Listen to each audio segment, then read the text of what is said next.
ఇండియాలో ఉండేటటువంటి కోర్ట్స్‌లో ఏదైనా ఒక కోర్టు అండర్ రేటెడ్ అంటే అది ఖచ్చితంగా కన్జ్యూమర్ కోర్టే. నిజానికి ఇప్పుడు ఉండేటటువంటి సోషల్ లైఫ్ స్టైల్‌లో లేదా మార్కెటింగ్ వ్యవహారాల్లో మీరు గమనించినట్లయితే ఇంట్లో కొనుక్కునేటటువంటి మాక్సిమం వస్తువులు ఆన్‌లైన్‌లోనే బుక్ చేసి ఆన్‌లైన్‌లోనే కొనుక్కుంటున్నారు.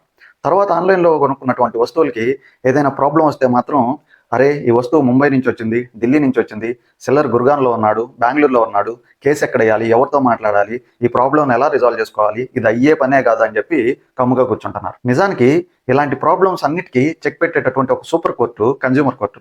కానీ దాని సేవలు వాడుకునేటటువంటి జనాలు మాత్రం చాలా అరుదు.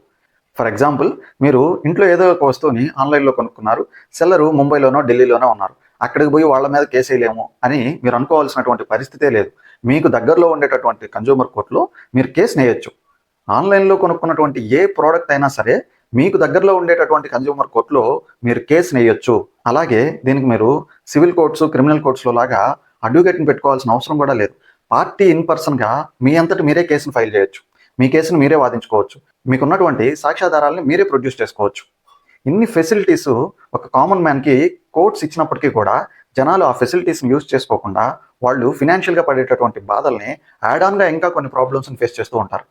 కాబట్టి మీకు చెప్పేది ఏంటంటే, వస్తువులు మీరు ఎక్కడ కొనుక్కున్నా సరే మీకు దగ్గరగా ఉండేటటువంటి కన్జ్యూమర్ కోర్టులో మీరు కేసేసుకొని నడిపించుకోవచ్చు. దానికి సంబంధించి కన్జ్యూమర్ కోర్ట్స్ కూడా మీరు వేసినటువంటి సాక్ష్యాధారాలని, మీరు వేసినటువంటి పిటిషన్లని పరిశీలించి మీకు డబ్బులు వచ్చేలా చూస్తున్నాయి. మీకు ఎటువంటి డ్యామేజ్ జరిగినప్పటికీ కూడా ఆ డ్యామేజ్ని రీఫండ్ రూపంలో మీకు ఇస్తున్నాయి. దీంతో పాటు మీకు లిటిగేషన్ కోసం అయినటువంటి ఖర్చులు మరియు మీకు పడినటువంటి మీరు ఈ టైం పీరియడ్లో ఏదైతే బాధను అనుభవిస్తారో దాన్ని బేస్ చేసుకొని కూడా ఆ రికవరీని కూడా మీకు కంపన్సేషన్ రూపంలో ఇస్తున్నాయి. ఏదైనా ఒక వస్తువుని కొనుక్కోవడం, అమ్మడం అనే విషయాలను పక్కన పెడితే సర్వీస్ రిలేటెడ్ అంటే ఏదైనా ఒక సర్వీస్లో డెఫిషియన్సీ ఉన్నా కూడా కన్జ్యూమర్ కోర్టులు మీకు న్యాయం చేస్తాయి. అంటే ఫర్ ఎగ్జాంపుల్, మీరు ఏదైనా ఒక హాస్పిటల్లో చేరారు, హాస్పిటల్ బిల్ మొత్తం కట్టినప్పటికీ కూడా హాస్పిటల్ వాళ్ళు మీకు సరైన సర్వీస్ ఇవ్వలేదు.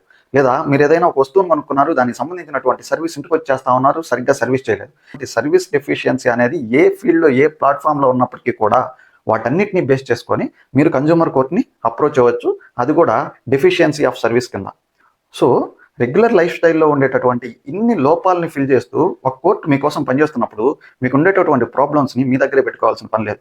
మీకు సర్వీస్ డెఫిషియన్సీ కానీ, మీరు కొనుక్కున్నటువంటి వస్తువుల్లో ఎటువంటి లోపాలు ఉన్నా మీరు కన్జ్యూమర్ కోర్టుని అప్రోచ్ అవ్వండి. అతి తక్కువ సమయంలోనే కేసులు అనేవి రిజాల్వ్ అవుతాయి. మీకు ఫేవర్గా జడ్జిమెంట్స్ వస్తాయి. మీకు ఇవ్వాల్సినటువంటి డబ్బులు, మీరు పోగొట్టుకున్నటువంటి సమయం, దానికి సంబంధించి కంపన్సేషన్ కూడా మీకు అందుతుంది.